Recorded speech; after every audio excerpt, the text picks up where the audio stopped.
Countdown to Eternity starts now. Well, hello, my dear brothers and sisters. I want to welcome you to a remarkably special version of Countdown to Eternity. This is going to be an absolutely power-packed show. I have to just tell you this, what you are going to hear over the next 25 to 30 minutes or so is radically life-changing. It's going to be great stuff, and I know this because I am with Dr. J. Smith. In my opinion, I believe he is one of the smartest guys that is in the field that we are going to discuss. I am super excited about this conversation. I think it's going to be incredible.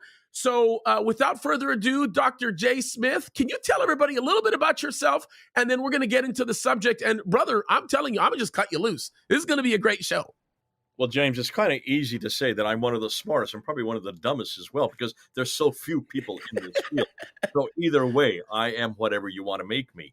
This field, what we're talking about, is looking at Islam, but looking at the origins of Islam historically. This is something that is rare.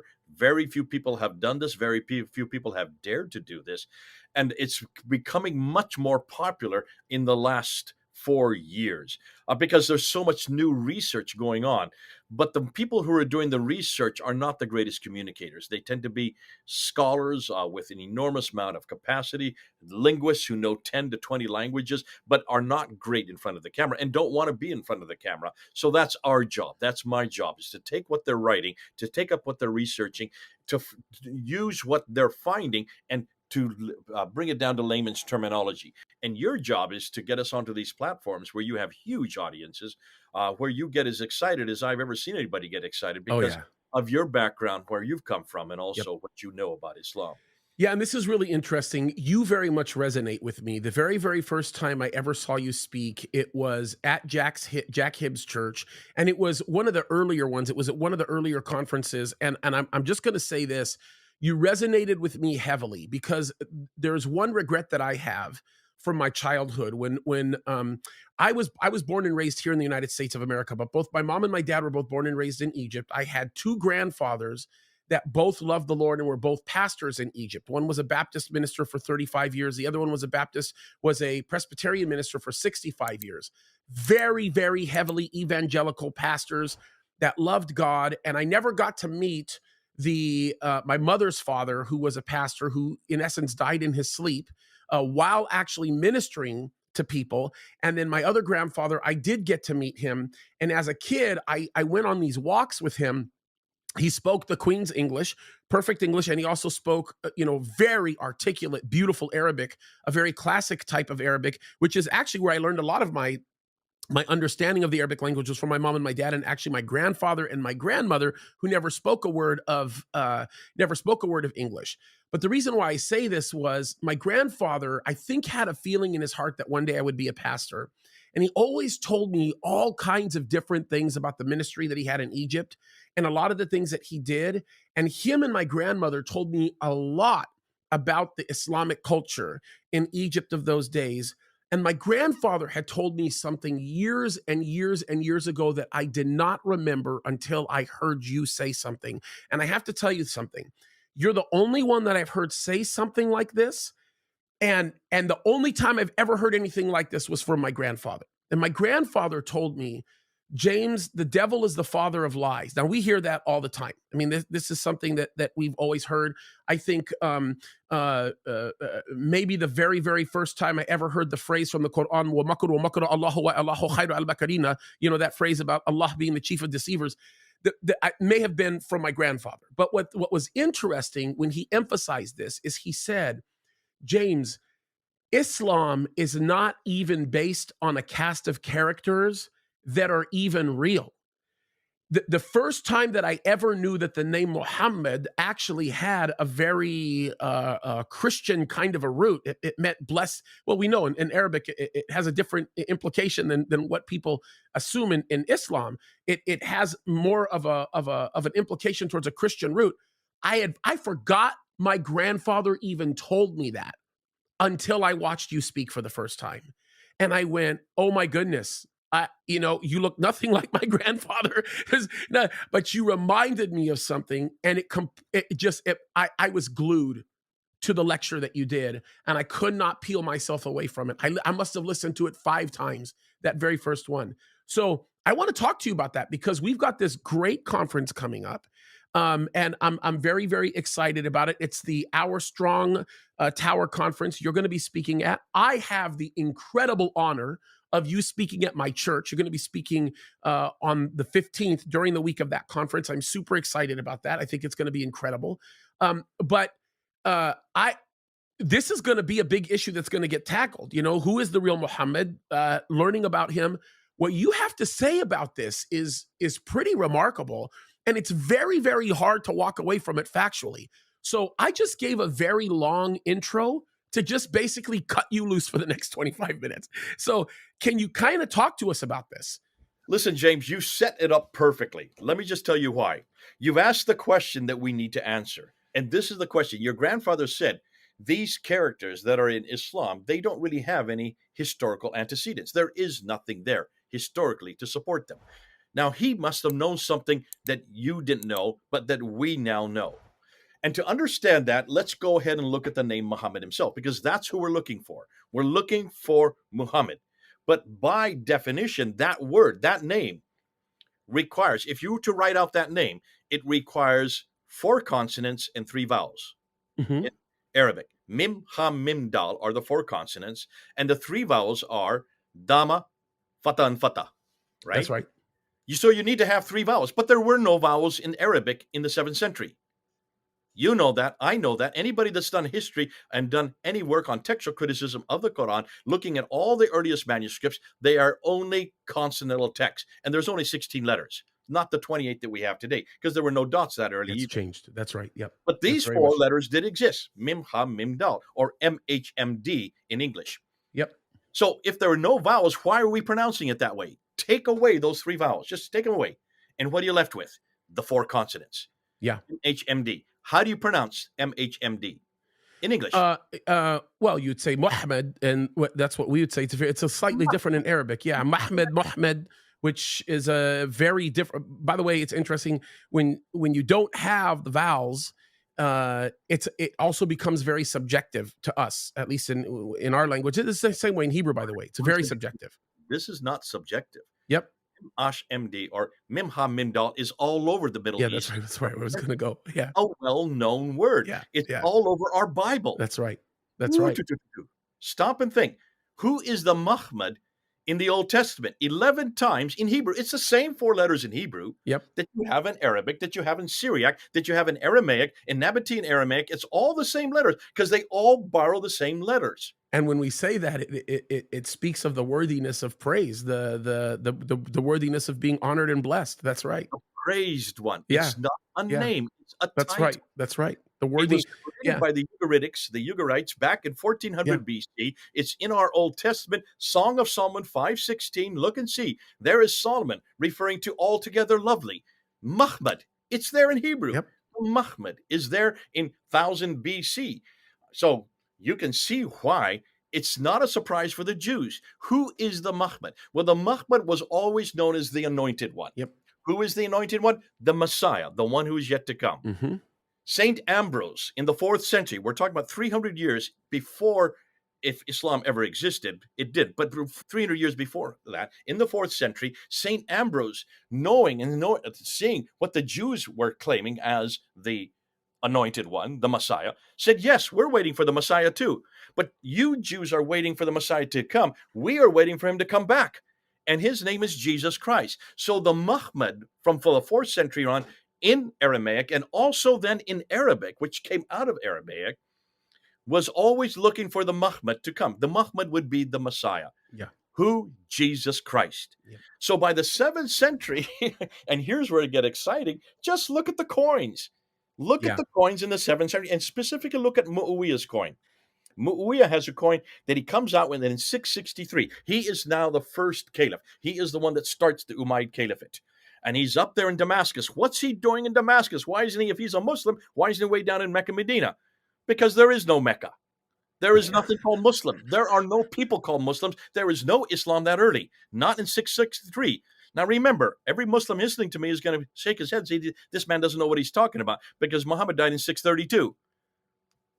You need to find him for me. We can't find any reference to him. I can't see anywhere that his name is. And remember, don't look for Muhammad now. Don't look for Muhammad with 3 vowels. Look for Muhammad and show me anybody that was called Muhammad that far south. None exists. But there are plenty of Muhammads all over the place. They're on the coins. They're on the inscriptions. And Muawiyah refers to it. He has an amazing coin that's a square, and he has his image on the coin, and he has a cross above his head. He's holding a cross in his hand. He's holding another cross in his hand. How could he be a Muslim if he's holding a cross and he has a cross on his head?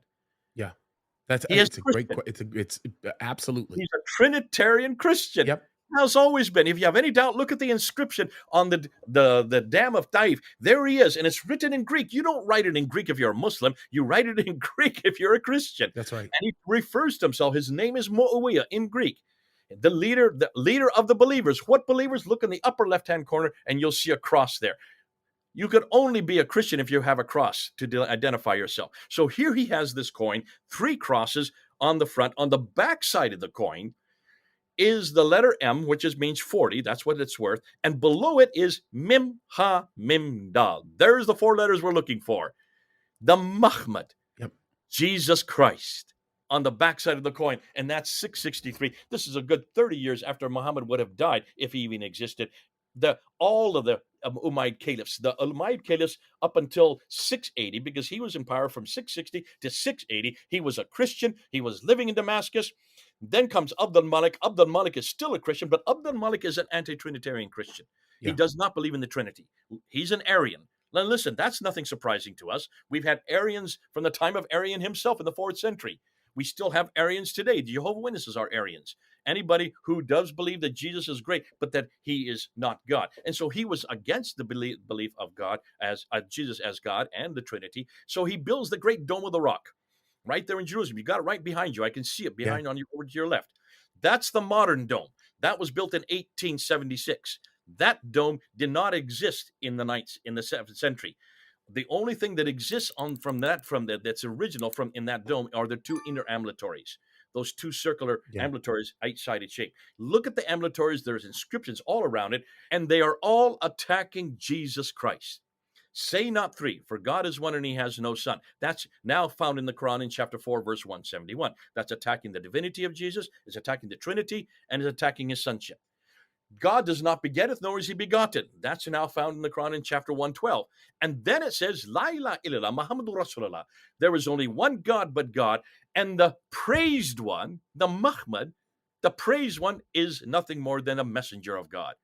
Bingo! This is not Muhammad, it's Jesus Christ, because all the other inscriptions are against Jesus. The whole thing shows that this is an attack, an anti-Trinitarian attack against Byzantine Christianity or Trinitarianism. By the way, this is kind of a funny thing. 2 points to the Muhammad issue. Sometimes, if you're in the Middle East, you'll hear the people in the morning. They'll say something like the very first prayer in the morning. They'll say something like "Salatu khayran min an-nawm, Allahu Akbar wa Muhammadur Rasulullah." Is one of their common things. But like you said, you just quoted one of the other prayers, Ya ilaha illallah Muhammadur Rasulullah. You know, it's funny because when they pray, when they sing that prayer, when they say Ya ilaha illallah Muhammadur Rasulullah, the way they say Muhammad, they pronounce it the way absent of the vowel still sometimes, which is very interesting how they say that. The praised one is the prophet of Allah, or the uplifted one is the prophet of Allah, and that's actually understood by anybody that has any semblance of education. By the way, there's still a lot of very common Islamic names that still are a takeoff of that semblance, of that structure, that construct. For example, a common name that the world knows right now, Mahmoud Abbas. Mahmoud is the same. It comes from the same structure. So your point is very well taken, and I want to throw this out your way because this is such great insight. If this is the case, then doesn't that just solidify what Islam has always appeared to be? Because to me, it's interesting when people seek to defend Islam, the ideals behind the defense of Islam is really more on the offensive. And the offensive seems to be premised in an idea of the fallacies of Christianity, and it would almost appear as though the Muslims have such a stronger or better understanding of certain points of Christianity because the very premise of their own religion is fundamentally based on a series of lies that were twisted from the original foundation of the scriptures. Is that a wrong premise to carry? Because that's kind of the way I look at it. It seems to be that this is why so many Muslims don't spend any time on for example, the very foundations of the very things that they hold sacred, and spend all of their time attacking Christianity, or at least pointing out the flaws in Christianity. It seems as though it's just based on this big, زي محمد tequila. It's the same thing. It's like a big lie that they're premising on. And if what you're saying is true, which is 100% true, it is such a rock solid argument, then that means that the creation of Islam is in essence another lie of the enemy to pervert the very truth of the word of God. Islam shouldn't even be called a world religion. It should be called a cult of Christianity, shouldn't it? I mean, that's my thought. Heresy. It's a Christian heresy. Yeah. Now, stop and think. Who wrote that book called The Christian Heresy? John of Damascus. Oh, yeah. John of Damascus so slow. was right there in the court of Abdul Malik. He was there in Damascus. That's right. He was there serving under Abdul Malik when he built the Dome of the Rock. Who do you think saw this as it was happening? Yeah. Who was right there? His father was in the courts of Muawiyah. So Muawiyah and Abdul Malik, the two great Umayyad caliphs, who one was a Trinitarian Christian and the other was an anti-Trinitarian Christian, down in Damascus, his family was right there following it. That's why in 730, when he finally retired, he wrote The Heresy of the Ishmaelites. Who were the Ishmaelites? They were the Arabs who controlled the Umayyads. The Umayyads were Ishmaelites. They were not Christians from the context that came from the line of Isaac. They were not Jews that came from the line of Isaac. They came from the line of Ishmael. They did not have a prophet. They did not have a revelation. The Jews and the Christian, they're cousins because they trace their lineage back to Abraham. Both had revelation and they both had a prophetic line. The Ishmaelites had neither. But now they controlled all this swath of land from Spain in the west all the way to India in the east, from Turkey in the north all the way to Yemen in the south. They were the second biggest power of the day. Their only other superpower that they were in contention with were Byzantine Christianity, who were Trinitarians. Now, can you then see why these Trinitarians were waiting for the Mahmad to reappear, the praised one, the altogether lovely? They were waiting for him to reappear the second time. The Jews were waiting for him to appear the first time. So here comes these anti-Trinitarians, started by Abdul Malik. That's why Abdul Malik is absolutely important. That's why the Dome of the Rock is absolutely important, that you've got behind you there. And you need to look at the inscriptions. There are no dots in those inscriptions, and there are no vowels. They have yet to be created. They were not in existence in 691 when that dome was built. That's why it's Muhammad, not Muhammad, that's there in the Shahada, because that's the first place we see the Shahada in one complete form on that dome. It's also introduced on coins by Abdul Malik. I've got one of them right here in my drawer. I bought it. It cost me $1,300 to buy. That's why the Shahada was introduced in 691 as an attack against the divinity of Jesus, the Trinity, and his sonship. No wonder John Damascus had to write The Heresy of the Ishmaelites. And look and see what he's attacking. He's attacking this view that everything that this new faith, this new cult, it's a cult, this new heresy, it's all against Jesus Christ, his divinity, the Trinity, and his sonship.